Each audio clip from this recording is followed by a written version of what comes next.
से ना रुके हम, मर्जी से चले हम, बादल सा गरजे हम, सावन सा बरसे हम, सूरज सा चमके हम। हेलो फ्रेंड्स, स्वागत है आप सभी का हमारे यूट्यूब चैनल मिशन एजुकेशन प्रेरणा पे। तो आज हम 10th की जो इंग्लिश की बुक है फर्स्ट फ्लाइट, उसकी first poem the dust of snow, उसके बारे में पढ़ेंगे। आप सभी अपनी बुक्स निकाल लीजिए और जहाँ जहाँ मैं जो कुछ आपको बताऊँ वहाँ आप नोट करते चलिए। तो ये पोएम है dust of snow, Robert Frost के द्वारा लिखी गई है। ये इनके अंदर क्या बताया गया है, रॉबर्ट फ्रॉस्ट पोइट हैं, उन्होंने ये बताने की कोशिश की है कि कई बार कुछ चीज़ें हमारे दैनिक जीवन में बहुत से परिवर्तन ला देती है। उन्होंने इस पोएम के माध्यम से बताया है कि जैसे मान एक बार वो कहीं खड़े हुए हैं, धतूरे का कोई पेड़ है उसके नीचे खड़े हुए हैं और वो किसी दुख के कारण किसी विचारों में डूबे हुए हैं, यानी उनका जो मूड है वो सैड है। तभी क्या होता है, अचानक से वो धतूरे का पेड़ है उसकी टहनी में बैठ आकर एक कौवा बैठता है और वो उसकी टहनी को हिला देता है। और हिलाने से क्या होता है, उस पोइट के ऊपर जो बर्फ़ के पार्टिकल्स गिरते हैं, पार्टिकल गिरने से क्या होता है, उसका जो मूड है वो चेंज हो जाता है एकदम से, यानी उसका दिमाग उन विचारों से हट जाता है और उन पार्टिकल की तरफ वो चला जाता है। तो इस पोएम को हम पढ़ेंगे कैसे हैं। The way A crow shook down on me the dust of snow from a hemlock tree। कि मैं आपको कर लेता हूँ, थोड़ा बताता हूँ आपको। द वे ए क्रो, जिस तरीके से एक कौवे ने, shook down on me, shook ये वर्ब की फॉर्म है, सेकंड शेक की सेकंड फॉर्म है, शेक शूक, शोकन इसका मतलब होता है हिलाना। कि जिस तरीके से एक कौवे ने शूक डाउन ऑन मी, हिला के मेरे ऊपर गिराया, द डस्ट ऑफ स्नो, यानी जो बर्फ है, स्नो है, उसके जो पार्टिकल है, द डस्ट ऑफ स्नो का मतलब फाइन पार्टिकल्स ऑफ स्नो, उन्हें गिराया फ्रॉम ए हेमलॉक ट्री, एक धतूरे के पेड़ से। The way A crow shook down on me the dust of snow from a hemlock tree, कि जिस तरीके से एक कौवे ने मेरे ऊपर गिराए डस्ट ऑफ स्नो, यानी जो बर्फ के कण हैं, बर्फ के पार्टिकल्स हैं, कहाँ से गिराए, फ्रॉम ए हेमलॉक ट्री, एक धतूरे के पेड़ से।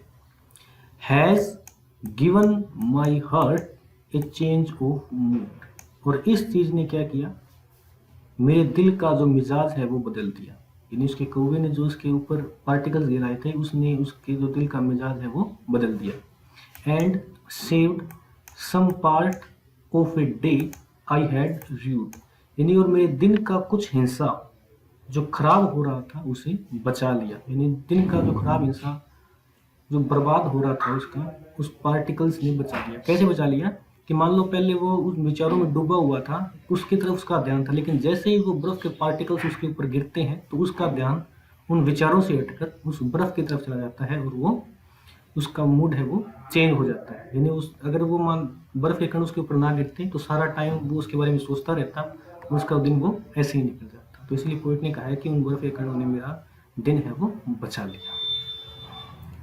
आगे इसके क्वेश्चन हैं कुछ, हम क्वेश्चन करेंगे। क्वेश्चन बताए हुए हैं आपके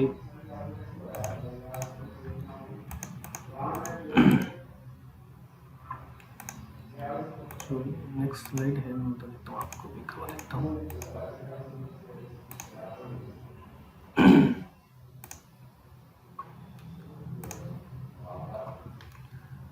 क्वेश्चन है, what is a dust of snow, what does the poet से changed his mood.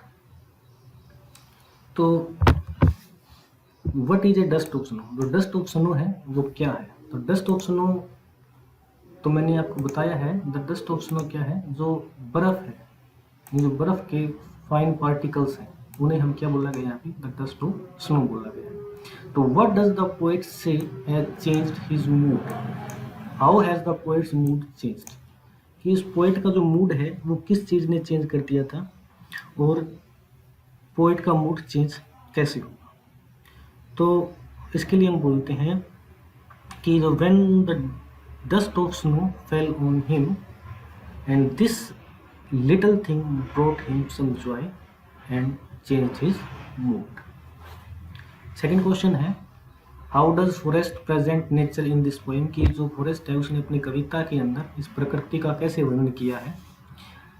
The following question may help you to think of an answer, तो आपको इन क्वेश्चनों के नीचे लिखे हुए आंसर देना है।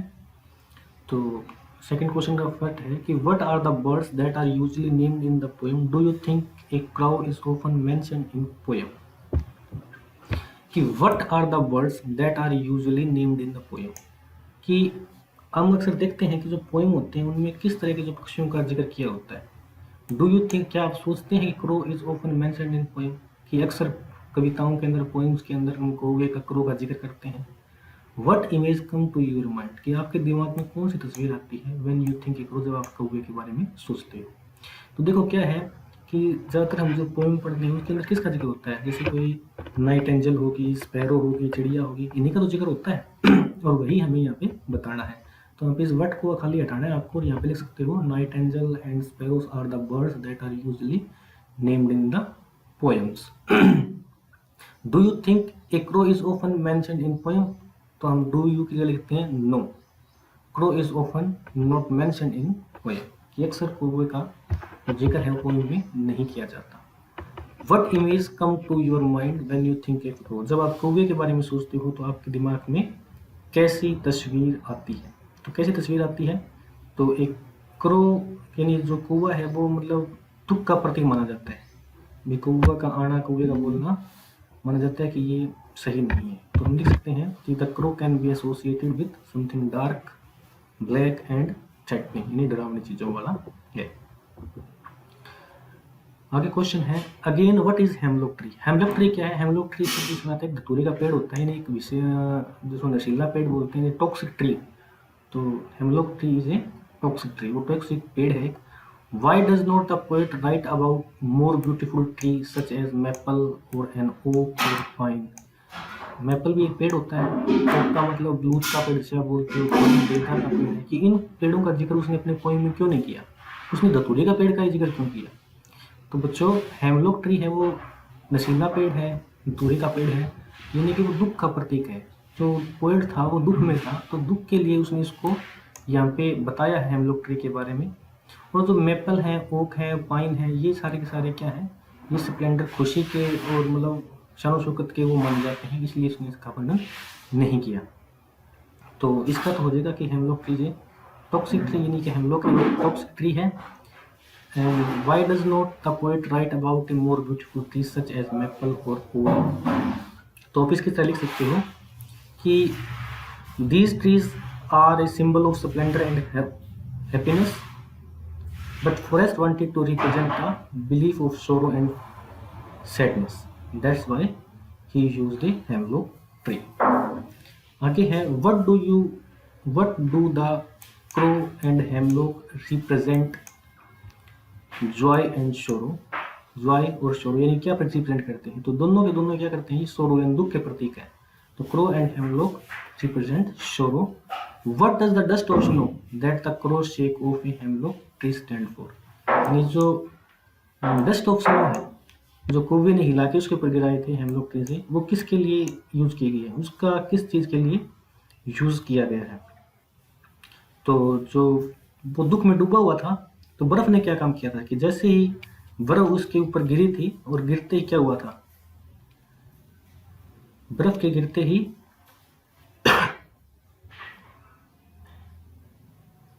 बर्फ के गिरते ही उसका जो दुख है वो गायब हो गया था, यानी उसका विचार बदल गए थे वहाँ से और वो चेंज हो गया था उसका मूड।